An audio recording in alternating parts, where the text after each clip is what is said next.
want to say a word about the exhibit before I introduce our panelists. This exhibit on equal terms we've been working on for 5 years. I think almost exactly. We started doing oral histories in 2004. We collected 71 oral histories from alums, faculty, and staff from 1935 to 2005. Along the way, we built a finding guide for the Regenstein Special Collections holdings on the college and the university at large on women's issues, and it culminates with the exhibit that went up in March. This event and the reception that follows, we think we have been eagerly looking forward to perhaps the most of all the events that we've held, because we get to share our findings with you, the alums, and hear back from you. I want to mention 2 of our last, these temporarily last collection projects that we're doing. There is a virtual guest book on the website, the Center for Gender Studies, and if you would like to share your thoughts, comments, memories, please do. I think there's something in the catalog that will tell you how to get there. And we will have a video crew who will be interviewing people after the exhibit and after the panel today and at the reception to gather more stories. And those are our culminating the last 2 projects, but who knows what will happen in the future. So I want to introduce our really excellent and diverse panel. Diverse in all but one way, since everyone here is an alum of the University of Chicago. Monica Mercado is one of the curators of the exhibit and one of the co-authors of the essay. She is a PhD student in the history department, focusing on 19th and 20th century West women's history and the impact of religion on American culture. She received a BA in history from Barnard College in 2001, an MA from the University of Chicago in 2006. She came to this project with a background in history, working at the Museum of the City of New York. She also worked on the Chicago Archives project at the Chicago Defender and the South Museum of African American History. The other co-curator, Catherine Turk, is also a PhD candidate in history. She holds a BA in history and political science from Northwestern and a graduate certificate in women and public policy from American University. In addition, she's held positions at William Floyd Institute, the American Association of University Women, and wider opportunities for women, and her dissertation is on sex discrimination, policy, and employment class action lawsuits. Jennifer Benor is also a PhD student in history, writing a dissertation on women's changing roles in hospital wards and administrative offices in the 1950s to the 1970s. She has the BA from Vassar College, where she double majored in women's history and history, and an MA from Yale in history. And she's worked extensively in nonprofits on issues of family law and domestic violence, and spent 4 years at the Regenstein Special Collections. Jennifer curated our oral history component of the exhibit. Janet Rowley has a Bachelor's of Philosophy, a Bachelor's of Science, and a medical degree from the University of Chicago. She's a world-renowned geneticist and the first scientist to identify chromosomal translocation as the cause of leukemia and other cancers. In 1984, Dr. Rowley was named the Blum-Riese Distinguished Service Professor at the University of Chicago, where this issue still holds, as well as serving as the interim deputy dean for science since 2001. In 1998, she was one of 3 scientists awarded the prestigious Lasker Award for their work on translocation and received the National Medal of Science in 1999. Heather Booth has the BA and an MA from the University of Chicago. She's been an organizer for social and economic justice for over 40 years. As a student, she was the founder of Jane and Abortion Counseling Service. In 2000, she was the founding director of the NAACP National Voter Fund, which helped increase African American turnout by nearly 400 votes. She's been a consultant with social change organizations, including MoveOn, NAACP, and Women's Voices, Women's Vote. She just recently was the director of the campaign for the passage of the Obama budget, and is now working on a campaign to regulate the financial industry. Need your participation. Elisabeth Clemens has an MA and a PhD from the University of Chicago. She is a professor in the Department of Sociology and the Master of the Social Science Division of the college. Informed by organizational analysis and political sociology, sociology, Elisabeth Clemens, theoretical interest considered processes of institutional change. Her empirical work ranges from historical transformation in forms of political participation in the U.S. To the changing roles of nonprofits, firms, and political agencies and systems of governance. And last but not least, Mary Harvey, PhD in art history from the University of Chicago and the Associate Provost for Program Development. In her role as Associate Provost, Mary works with faculty and deans developing responses to the needs of women faculty and students with a particular emphasis on the sciences. So we're going to move essentially in chronological order, beginning with the founding in 1892, right to the future with Mary Harvey and welcome.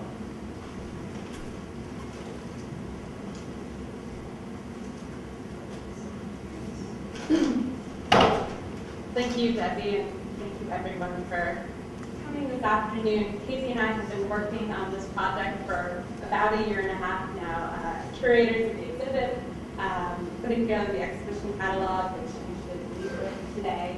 And so we wanted to sort of show you some of the stuff of our work, some of the objects that we collected for this exhibition, and that some of our students in a class on the history of women at the UChicago found in their own research.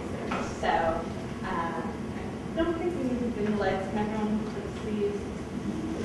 We're going to sort of go through an overview of some of this history that then the other speakers can add to. So when we started this project, I think we started at a point that sort of gets taken for granted in histories of the U of C, and that's that the U of C was founded at the start in 1892 as a co-educational institution, particularly at a point in American history where co-education wasn't necessarily the norm, and certainly was very much questioned whether or not co-education was or was not the way to go. So the title of our exhibition and of our catalog, On Equal Terms, that's a quote actually from the original Articles of Incorporation, where the university pledged to educate men and women on equal terms. And in many ways, our research has looked at how much that pledge has actually been realized. So women entered the college and the undergraduate schools alongside men in October 1892. I think the fifth person's been cut off here, but these are some of the first 5 women who entered in October of 1892, and one of them actually left her handwritten diary at special collections. So we have different kinds of material that help us tell the story. The first person these women probably met when they got to Hyde Park was Marion Talbot. Here she is at her desk in the early 1900s. And Marion Talbot is really an important person for our story. She was the Dean of Women from 1895 to 1924. She had a hand in shaping the educational and the social aspects of undergraduate and graduate students' lives. She answered to administrators, to parents, to neighbors, all these people concerned that all these new women were running around Hyde Park and getting educated. She was also a faculty member. She mentored countless students, and she fought for and formed the Department of Household Administration, which thrived here until the early 1950s. So if you can read this, this is an example of one of Talbot's daily sort of correspondences. This is with President Harper in 1896, worried about the conduct of one of her students, and also worried about dancing going on in the dorms. So I should note that Katie and I didn't find a lot of similar oversight when it came to male students, but we found a lot of letters like these that are in Talbot's files at special collections. So we looked at the sort of administrative end of things, but the collections are really rich in student experiences, as you might guess. So we sort of tracked a different kind of community formation, different kinds of communities, not just one. So we look at friendships. This is the women's dorm, still under construction on the quad. Again, a little cut off, but this is one of the early Kappa Gamma yearbooks. We look at extracurricular activities. Marion Talbot outlaws sororities, but she did allow the academic clubs of women. We looked at women's athletics. This is the baseball team in 1902, and many of you probably know that the Women's Athletic Association began around this time. It's still a vibrant club on campus today. for Women and Student Life. This is a letter from a student detailing senior night in Foster Hall, the women's dorm. And you can sort of see the end of where she sketched out what that ceremony looked like with all the women in their cap and gown. This idea of women's spaces continues with the forming of Ida Noyes, of course, in 1916. Again, this is 13 years after men on campus got their own sort of student center and Hutton Commons, the women learned about Ida Noyes. So these are sort of social communities that we track, but of course we are very much looking at women's academic lives as well. This all-female chemistry class probably has something to do with household administration.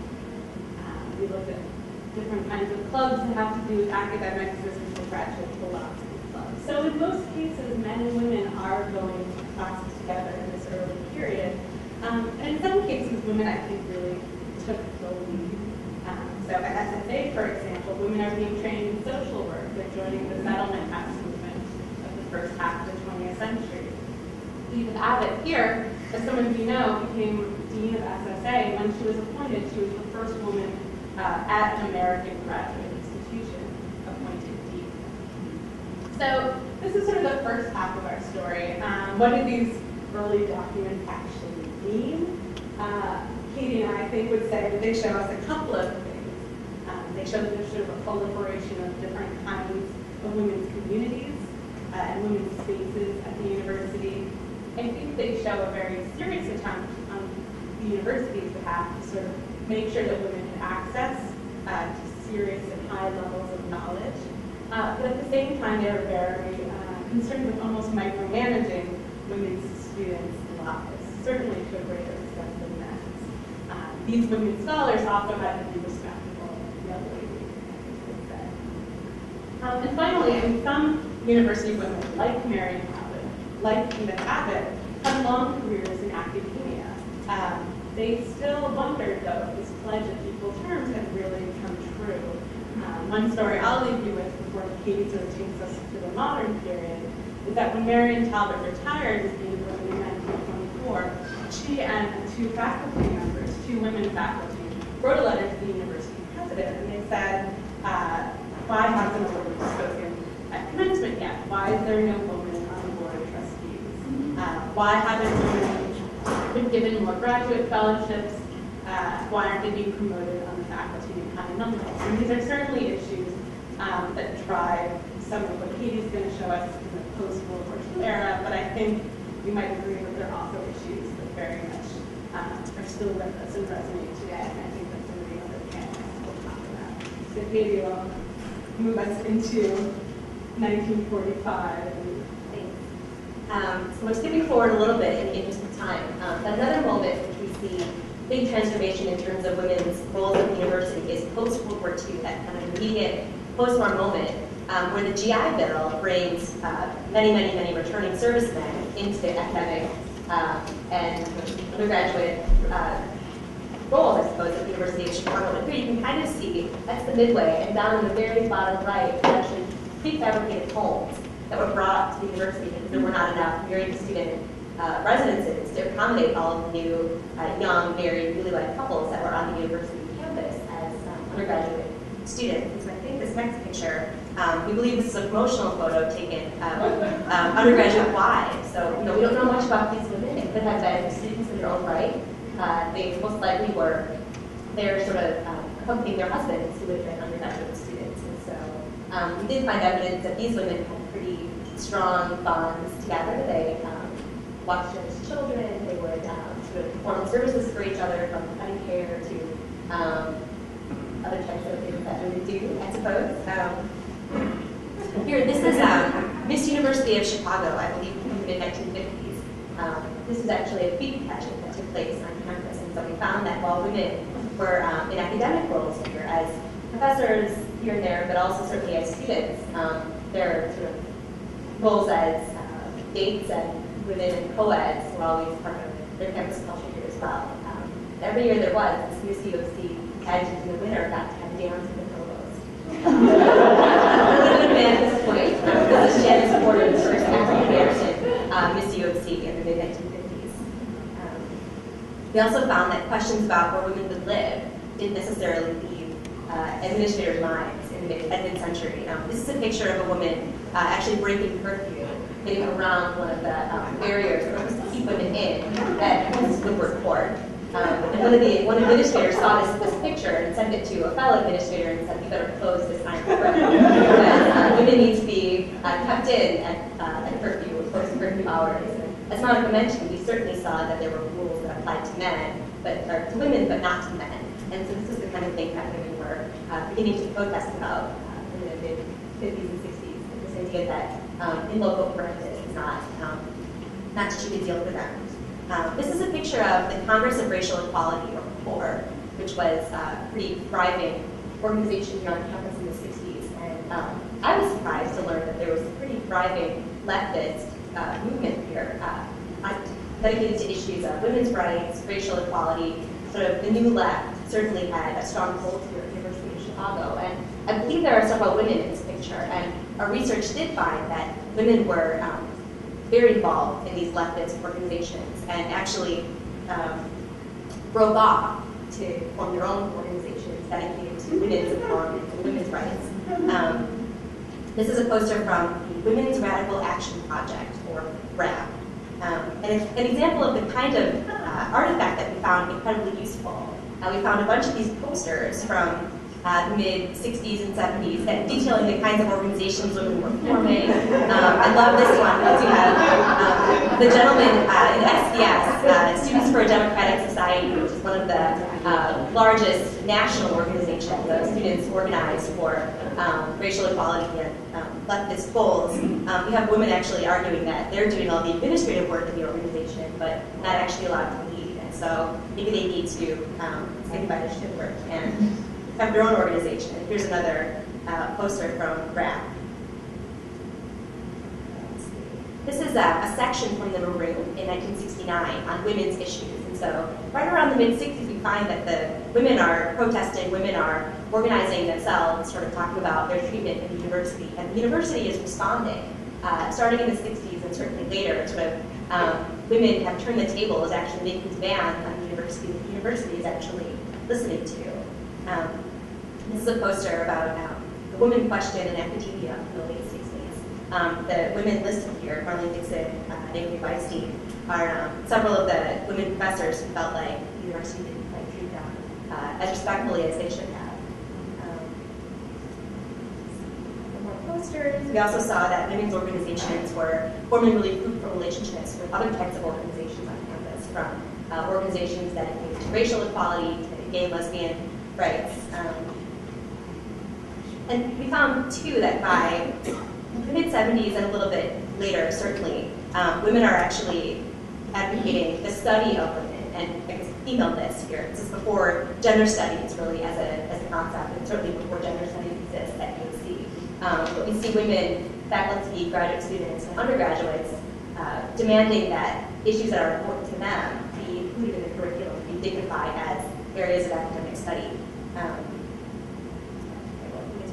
And that's sort of the end of what we've got. We're up to the 80s. We have a little bit about the formation of CGS, the Center for Gender Studies, in 1996. But we're really missing a key part of the story, which is the students' experiences from the 70s on. And so this is our plea to you, that if you have artifacts from the time that you were here, even from after the time that you were here, it might seem like trash to you or something that's sentimental or not really worth anything in the wider world, but we promise you that it is. And researchers would love to have it. And if you have items from your time here and would like to dedicate them to the Regenstein Library, please come and see me or Monica later, and we'll keep in touch with the right archivist to help you do that. And this is the class that we taught this fall. The Center for Gender Studies was generous enough to fund a class based on this project, which we called Alma Mater, History of Women at the University of Chicago. So we had 12 undergraduates. You can see them here. We met in one of the rooms in special collections. You can see on the tables here we have some artifacts. Actually, one of the posters that I just showed you is here on this little platform. And so the students actually were able to create their own, we call them exhibit pieces, but they picked 5 or 6 different artifacts based on one particular aspect of the story of women at UC that they wanted to tell. And so while Monica and I saw our project as really kind of an overview, sort of the first stab at trying to tell a queer narrative, about women's experiences at UC, the students sort of followed our narrative and sort of walked with us through that history, but then branched out on their own. So we're able to focus on particular individuals, such as Kate Graham, who was the first woman to study at the University of Chicago, to particular moments in time. We had the one gentleman in the picture did his project about sex education post World War II, and we moved to help reintegrate men into life on campus and educate young poets about what it might be like to go to school with a man who was much older and maybe more experienced in certain areas. This is one of our students, Emily Moss, showing off something that she's found. And so this is the poster from the exhibit that we put up at the Center for Gender Studies based on the students' work. So we won't be put over there today, I don't think, but hopefully you'll have a chance to head to CGS and take a look at the work that our students produced as part of our class. I think that's, and this is our last slide. This is the women's rugby team. This is a sort of current look at women and questions about gender on campus. This is their annual prom dress game. So the rugby team actually gets dolled up in rugby, or in prom dresses. None of these they'll probably ever wear again to a formal, but that's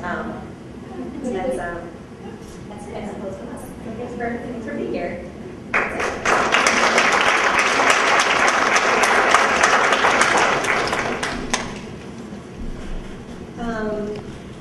I'm Janet Rowley, did the CD in the brochure that might. Sorry, is that better? Okay. I really would like to encourage you to listen to the CD. I'm quite proud of it. Silly? Is that better? Sorry. I said I did the CD that's in the brochure that you can, or the catalog, sorry, not the brochure, the catalog that you can take on your way out. I came into this much later than Katie and Monica. Debbie asked me to come on, I think in December. And basically what I did was I listened to all of the oral histories and edited them according to the exhibition. So if you like, you can listen to it independently, but you can also listen to it as you go through the exhibition at the library. When we first started this, there was some concern that there might not be enough material, particularly for the earlier sections or the earlier cases of the exhibition. And the first oral history I listened to was by this woman, Vi Fogel-Oretz, and it was long. It was one of the longer interviews. It was about an hour and a half, and I loved it. I was like, we're not going to have any problems filling a CD, because the stories that I got to listen to were really great. And I would like to encourage everyone to talk to our student who's taking interviews right now, because there are some really great voices that I felt very honored to be able to contribute to this. It was hard to pick them at the end of the day. I had to do a lot of editing, and I tried to have a range of experiences here, some positive, some negative, and I also tried to include some funny, humorous situations. So, you know, I have to say I'm quite proud of it. It ended up being a lot more work than I thought it would be initially, but in a good way. And I hope that you guys will enjoy this as a secondary element to the exhibition. Yeah, I think I'll leave it at that. And if you want any follow-up questions about generally, I guess, with the oral histories, I'm happy to address them later on.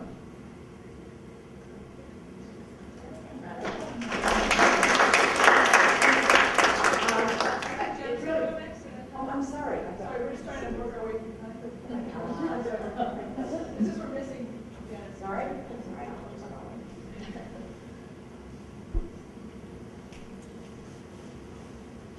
I'm Janet Rowley.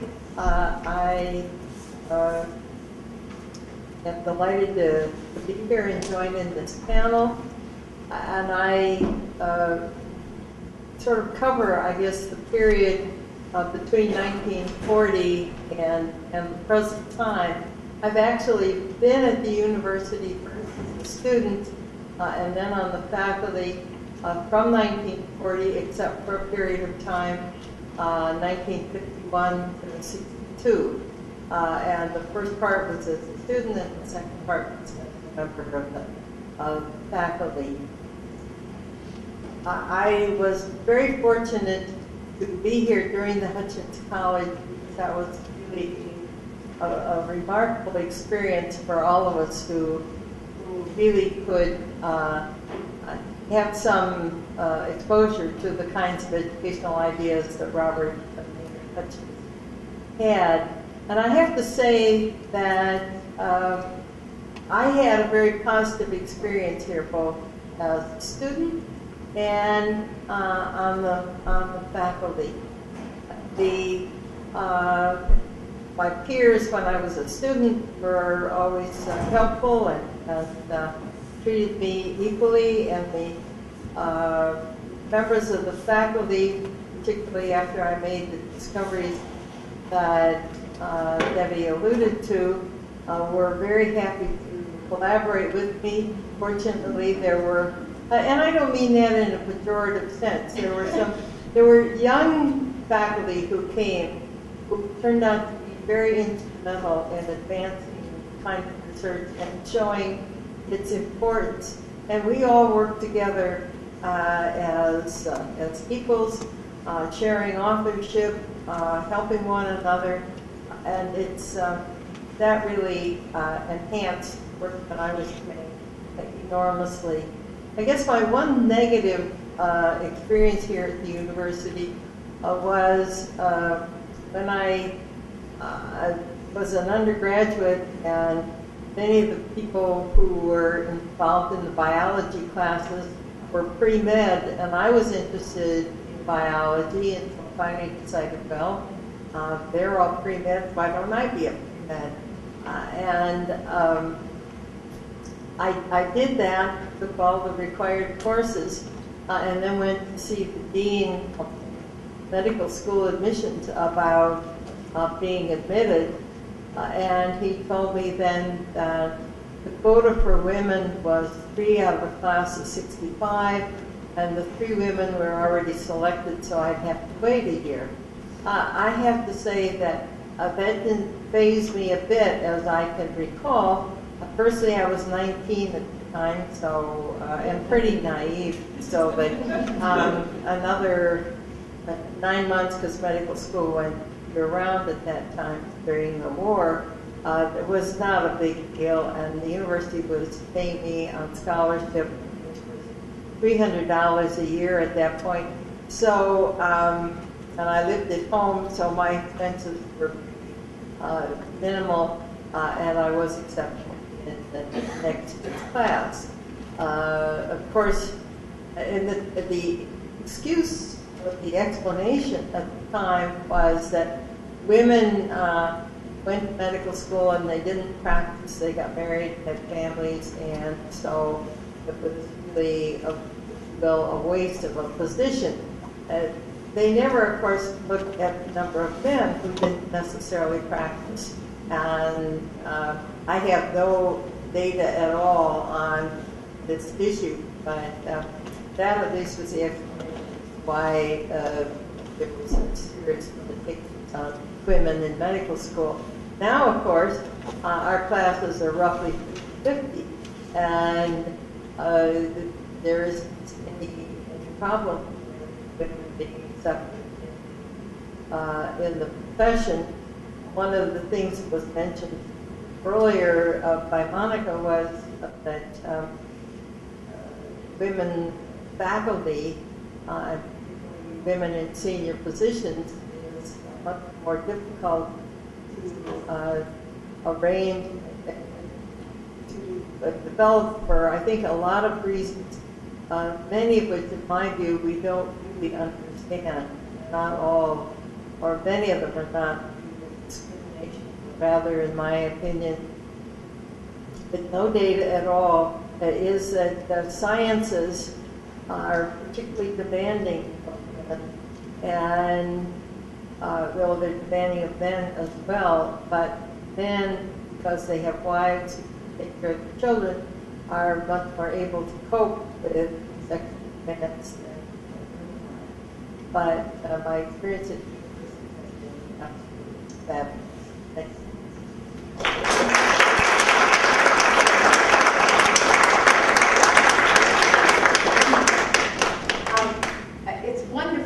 recognize and be among such remarkable women.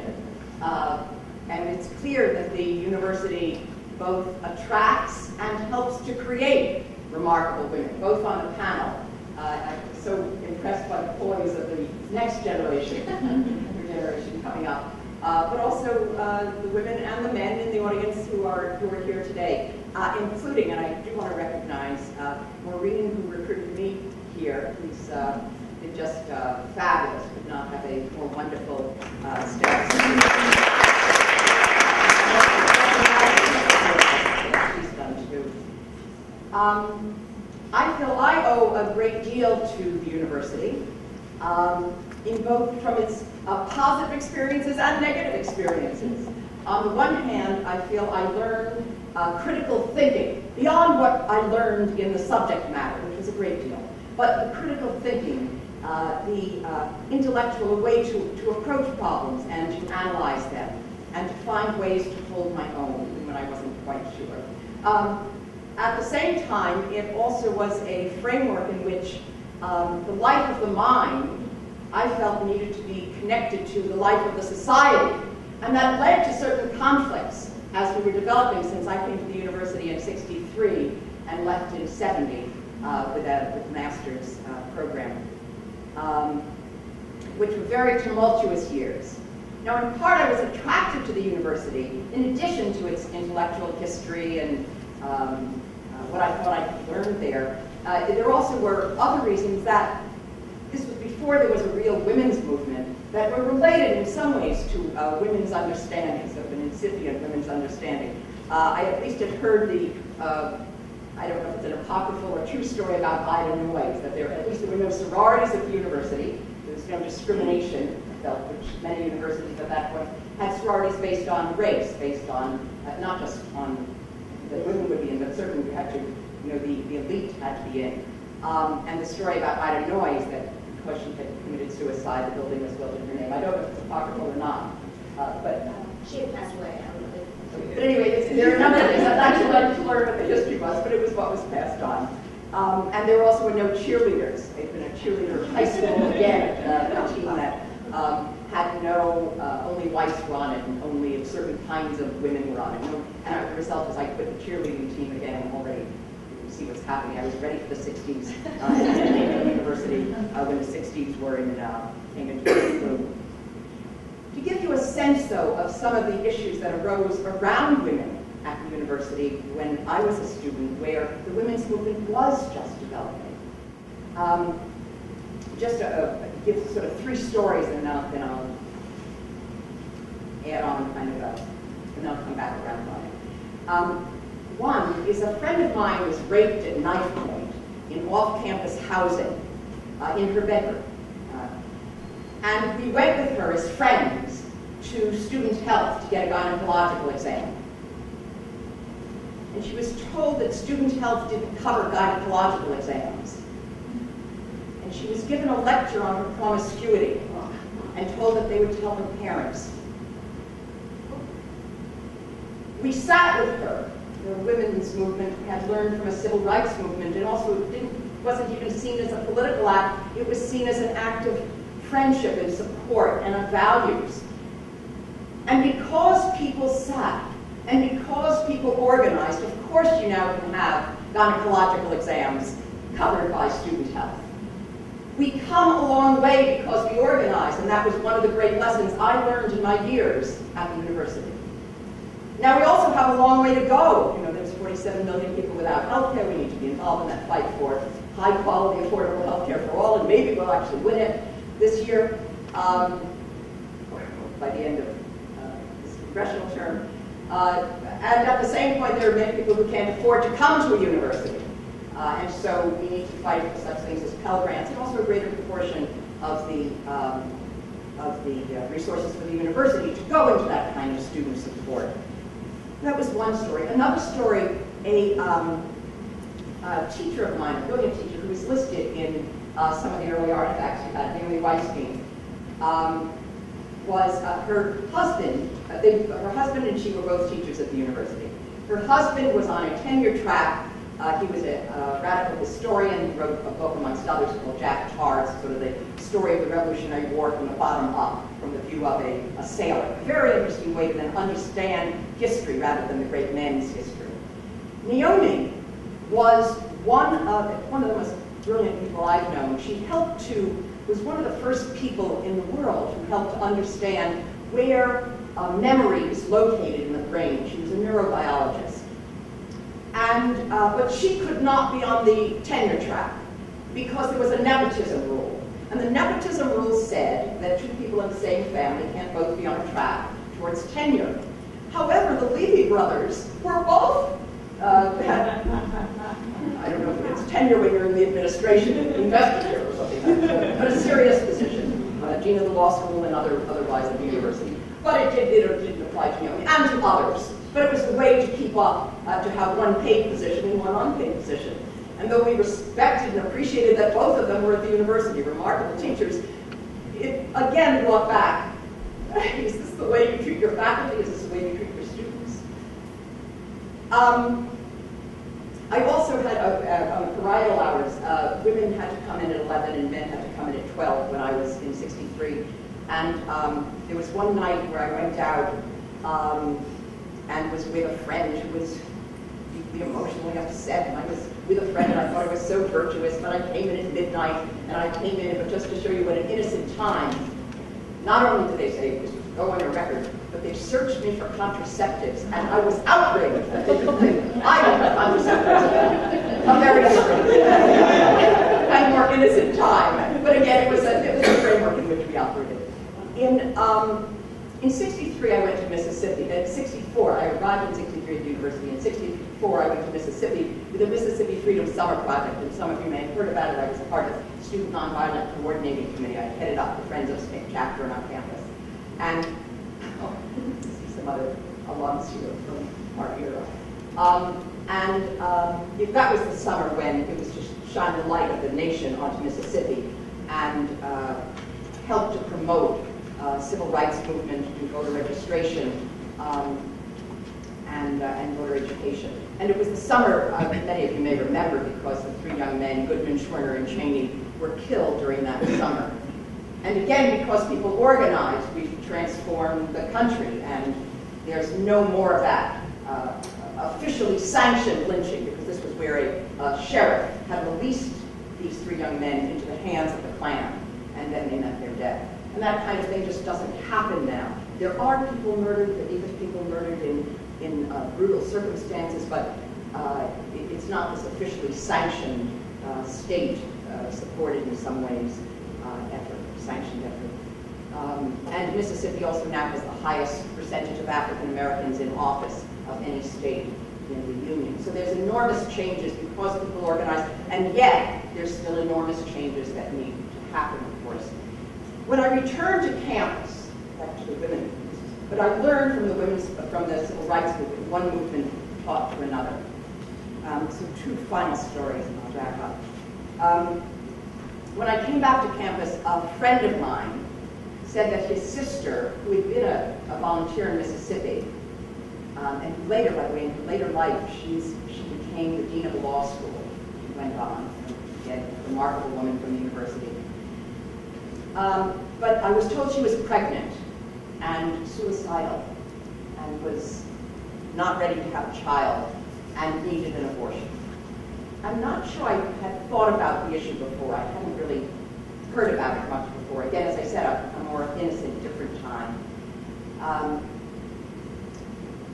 I went to the Medical Committee for Human Rights, which was the medical side of the civil rights movement, and asked around and found a doctor whose name is Dr. T.R.M. Howard. By the way, there's just a book that came out in the last couple of weeks by David Vito, V-I-T-O, called Black Maverick, the story of Dr. T.R.M. Howard. I didn't know his story until about a year ago, but an extraordinary person who fought the Klan in Mississippi and only left Mississippi when he was on a Klan death list and came to Chicago. But of course he would have had some history like that to have trusted me to talk about abortion on the phone with him about to try and make this arrangement with someone. And this was a time, though I also didn't really know this then, though I knew it was illegal. This was in 1965. Roe v. Wade was passed and became law bought the land in 73. And in that duration, it was a conspiracy to commit felony murder, I was told after the fact. If 3 or more people discussed abortion during that time. Well, he provided the abortion, and it was successful, and I'm going to think about it again. About a month later, someone else called. We made the connection with Dr. Howard, and it was successful, and about a month later, someone else called. And I realized this was a problem that needed addressing on a more sustained basis. And I created a service, which we called Jane. I was in new dorms, and so when they called on the phone, rather than saying, meet the abortionist, they said, why don't you ask for Jane? And a number of other things developed. The women, in 68, after I had my first child, I left Jane, but turned it over to a number of other women. My life was moving on in a number of other directions. And so many people were coming through the service, 100 a month, 200 a month, and more. That the women themselves trained themselves in how to do the abortions. And the Dr. Howard had died, there was another person who was providing them, whose name was Mike, and he trained the women. And by 1973, 11,000 women had abortions through Jane. And there's now a play, a book, and a movie about Jane. And the UFC, in part, was a place of its origin, because we were able to take risks. We were able to push those limits. We were engaged both in the life of the mind and the life of the community for the betterment of the life of those women. And by the way, we had better medical results than we had even in a hospital, in part because knowing that it wasn't legal, we were trying to be more careful. The last story I'd say just about UOC, I wasn't going to tell the story, but seeing the artifacts I thought it made sense to mention. I had been in the student movement from campus. I started with the civil rights movement, and then just when there was an emerging women's movement, I had been at a meeting of the largest campus student organization, which at that point was Students for a Democratic Society. And I was speaking in the group, and one of the guys said, shut her up. I finished my comments and walked around and tapped every woman in the group on the shoulder. And over half the group got up and left, went upstairs and formed Women's Radical Action Program. And,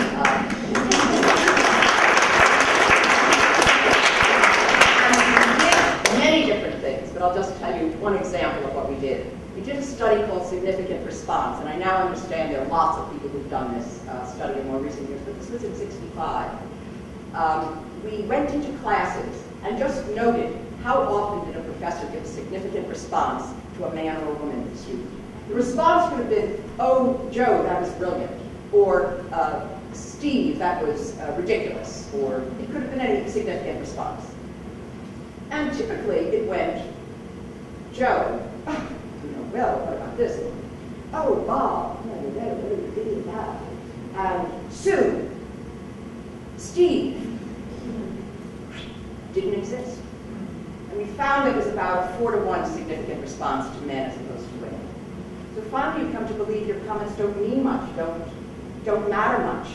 And so we found ways to support women to prepare before class and debrief after class and talk to the professors and raise, can we have this as a subject in our sociology classes? And found Dick Flax was one of the professors who used that as a subject in the class. And so we found engagement in different parts of the university. So I just close by saying, well, there are many more stories. The experience was a remarkable one for me. I'm very grateful to have, that I was able to go to the university, that the university did accept me.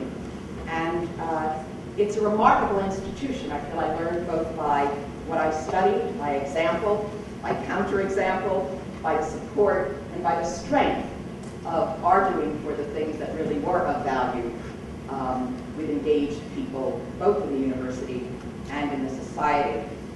And I have appreciated this chance to come back and find a reunion of, at this reunion, to learn about the new project you have on gender studies and find the many ways in which the university is supporting women, students, faculty, administration, and other staff, as well as the men in those positions, and building a stronger life of the community as well as the mind.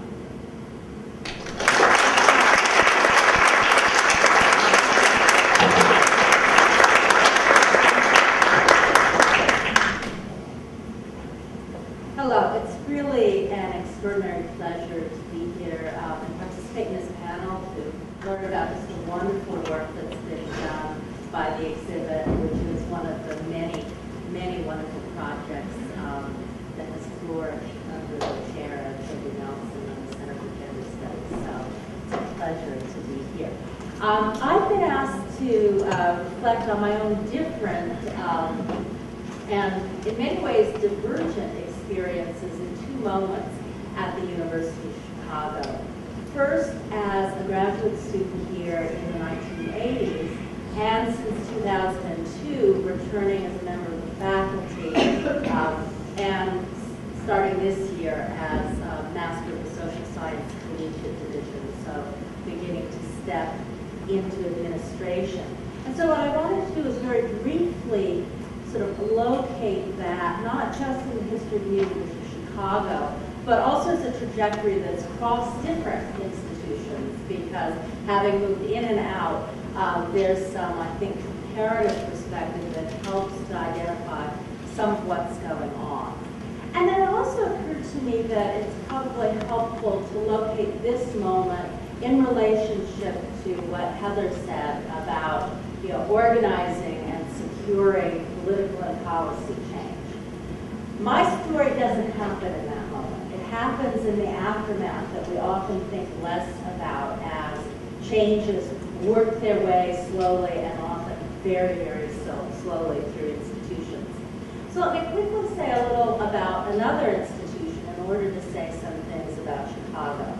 I began college in 1976 at Harvard, and the at Harvard matters because I was in the first class jointly admitted, so a single pool of men and women. So in some ways, the first year that women at Harvard were in no meaningful way quickies. So the policy changes happened. We moved into that. 2/3 of the class were men. By the time we moved into the houses our second year, 3/4 of the residents of Lowell House were men. As I recall, the figure at that point was that there were 3 female full professors at the university, one of them in a chair reserved for a woman.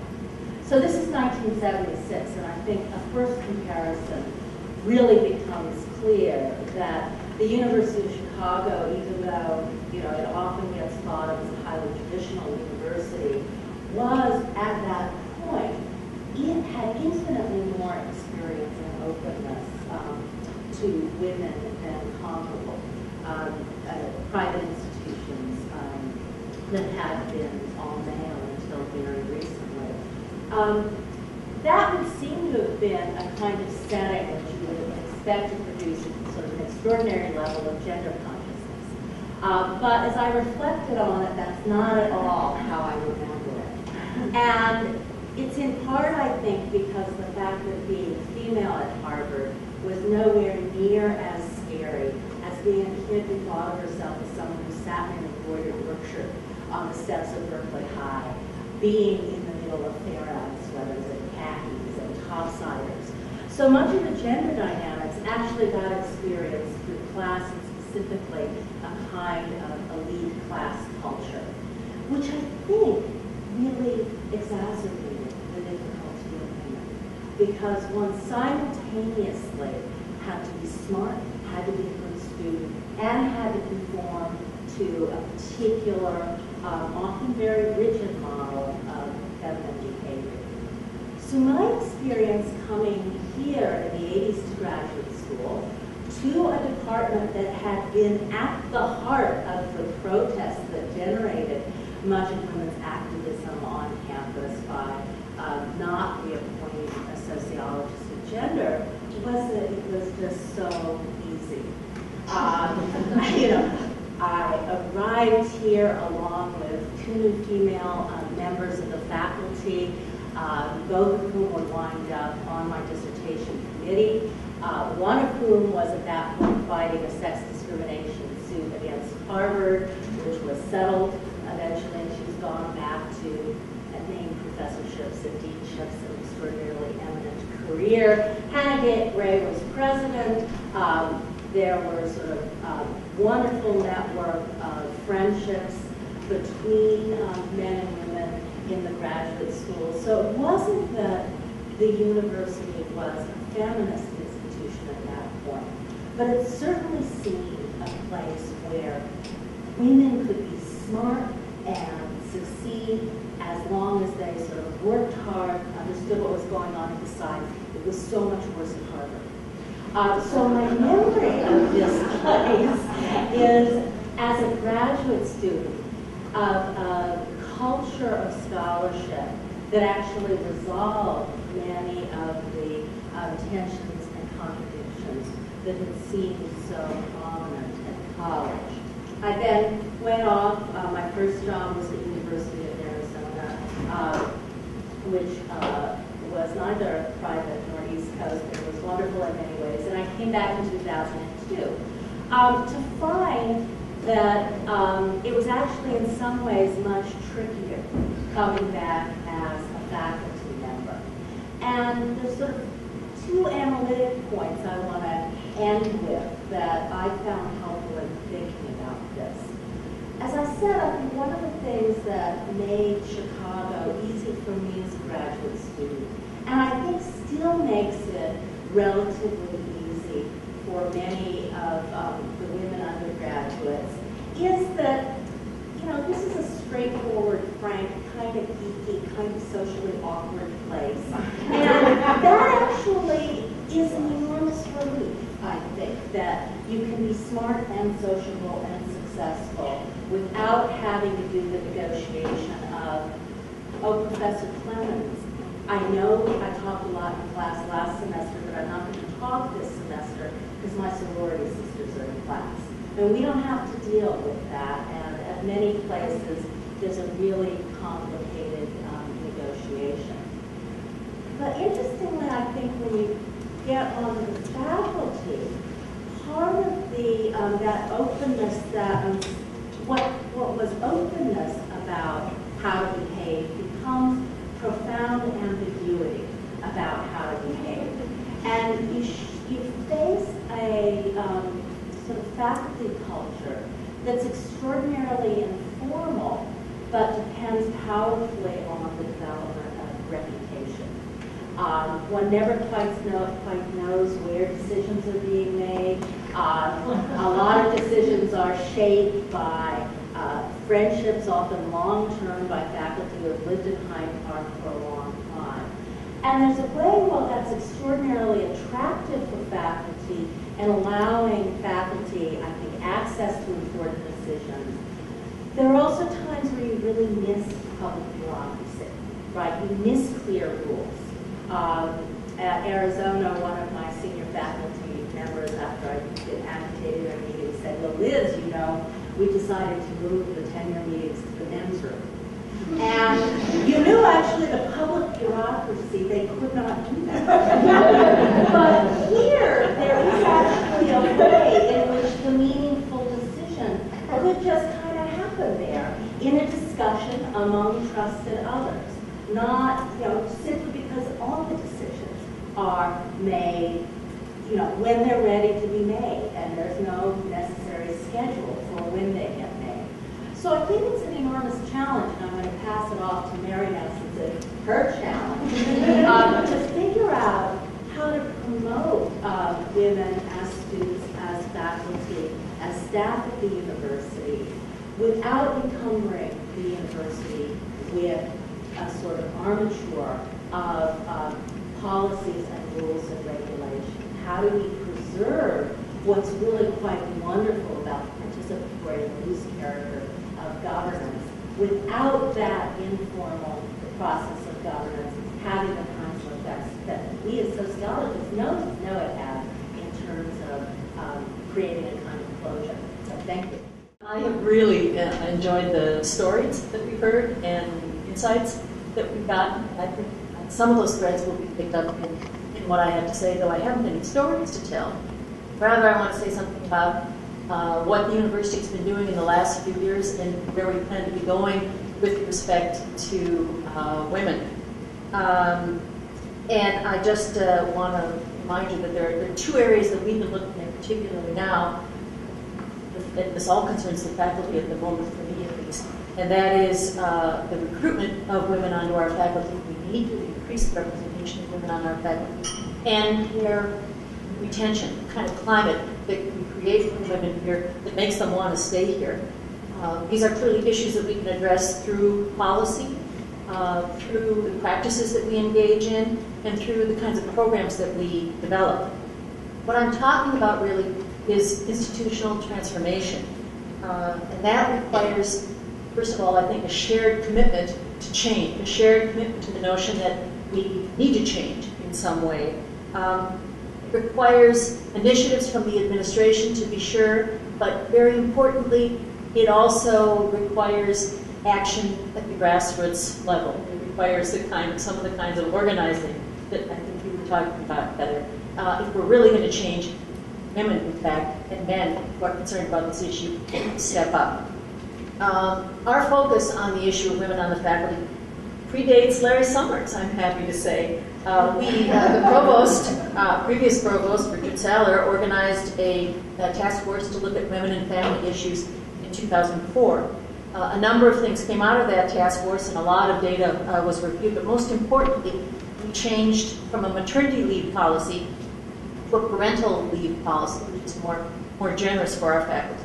And we also instituted a Childcare initiative, which committed $1 million to partnering with childcare organizations on the south side of Chicago to increase the opportunities for childcare for 0 to 3-year-old kids.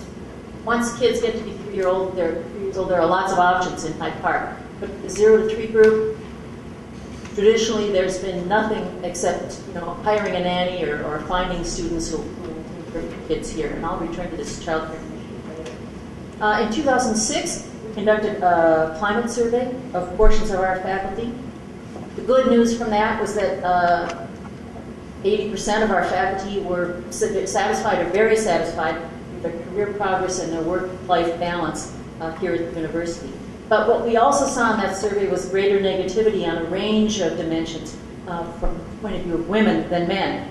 Women described feeling a lack of recognition for particularly their contributions in supporting students and in supporting their departments.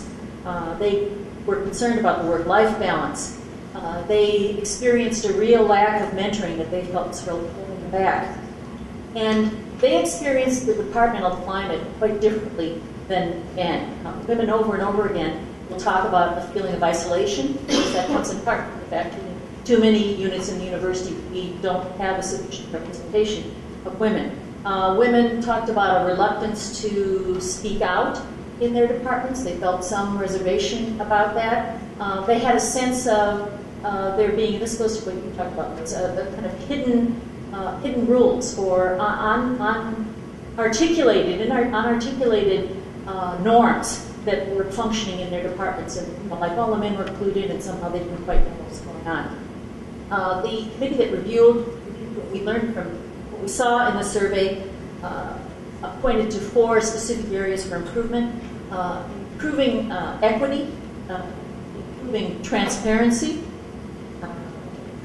providing better mentoring, and creating more acknowledgement of and feedback to our faculty on what they are accomplishing, the contributions that they are making. My duties in the provost's office changed in 2007 when our current provost, Tom Rosenbaum, asked me to focus on issues that affect women on our faculty. And I've had an opportunity since then, more than I had before, to have a lot of conversations with women on the faculty and learned a great deal from that. There's a series of challenges that we face in this. First of all is the distinctive local cultures, and I mean really local. Every school, every division, most of you are probably, well, some of you actually may have been in more than one school or division over your years here. Each one has a different local culture, and it is not, you can't, there's no across-the-board solution for how you deal with things at the local level. There's a real reticence to change. And there clearly are constituencies in the university who think that you don't need to be changed, that the status quo is fine.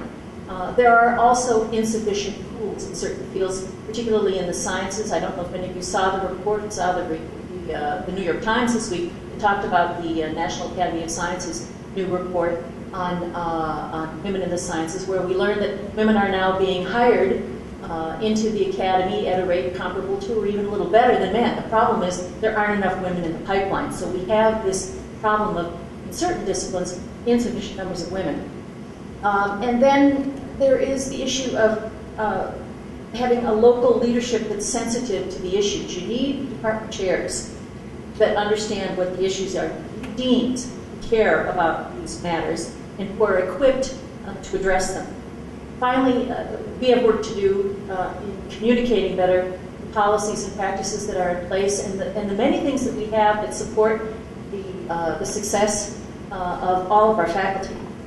So why does this matter, this whole women's initiative? I would argue that it matters because to the extent that we have underrepresentation of women on our faculty, we have a suppression of the viewpoints that are under consideration in our scholarly work. We have students who don't see where they fit in the discipline and don't see models up at the front of the classroom for where they can go.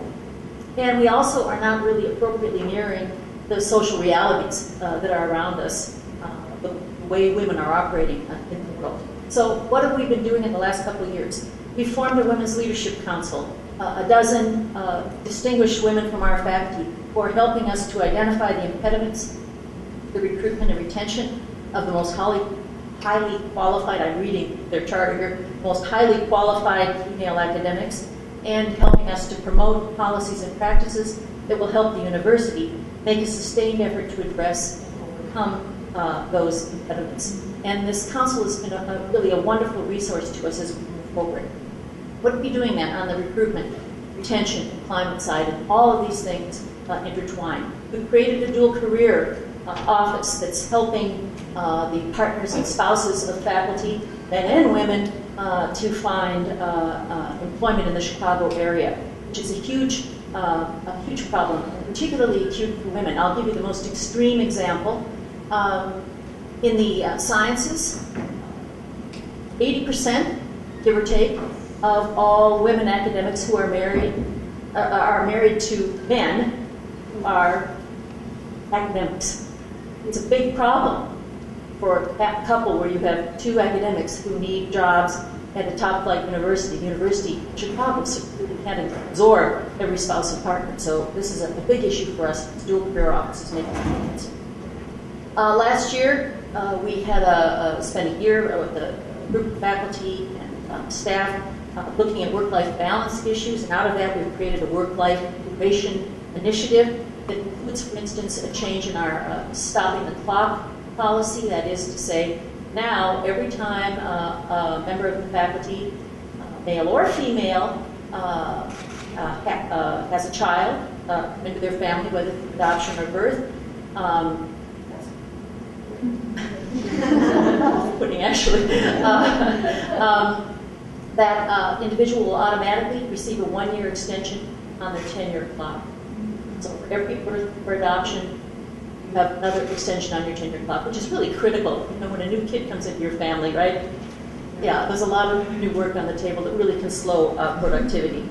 We've created a dependent care professional grant program, small grants up to $500 that can go toward the cost of childcare for faculty who need to attend conferences, do research, whatever, out of town. We're working with chairs and deans to create annual reviews that look at all the contributions of faculty, not just for scholarly productivity every year, but what have they been doing in terms of teaching? How many students are they mentoring? How many PhD committees are they on? You know, how is this falling out among our faculty? It's to create awareness among our deans and chairs of who's doing what in their departments. And we're creating communications like a brochure that talks about the very many work-life supports that we have here at the university. Wonderful, really, benefits that we provide to our faculty. We've created, this may seem kind of weird to you guys, but we've created a new faculty orientation. We have never had any orientation for our new faculty.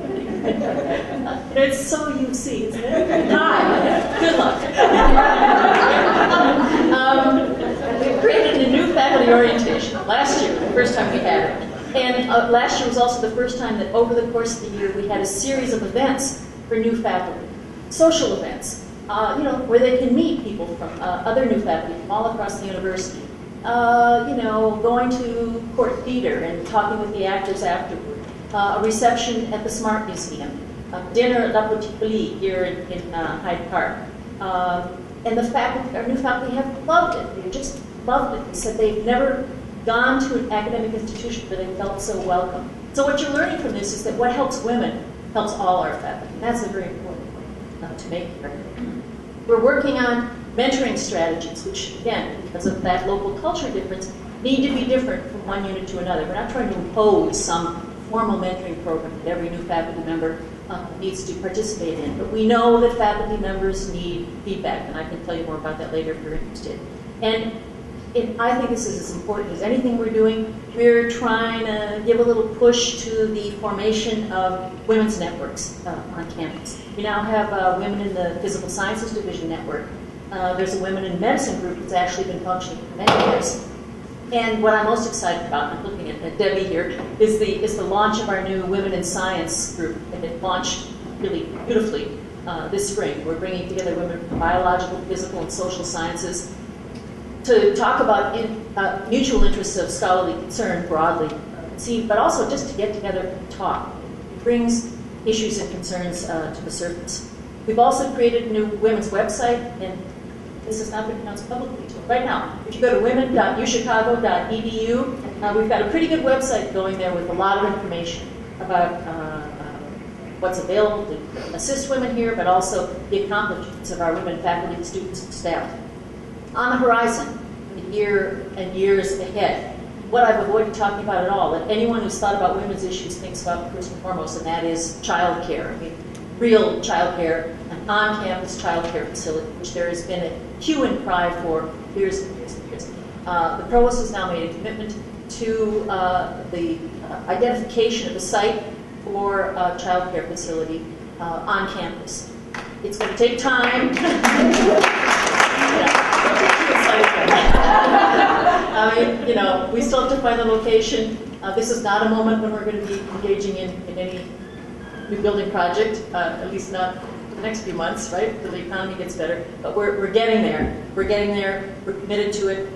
And we certainly know we need it. It's important for all of our women faculty and students. It's particularly critical for our women in clinical settings who simply can't have their kids 2 miles away and see them at lunchtime or whatever. So we're working on that. We participated this year in a survey conducted by a research project at Harvard called COACH.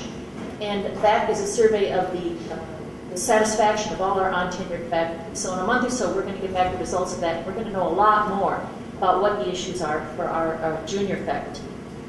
This fall, we'll be conducting for the first time workshops for our search committees to help them identify strategies for successful recruiting in a competitive environment. And of course, that has a lot to do with getting out there, identifying women and minority candidates who are interested in tracking them early in their career.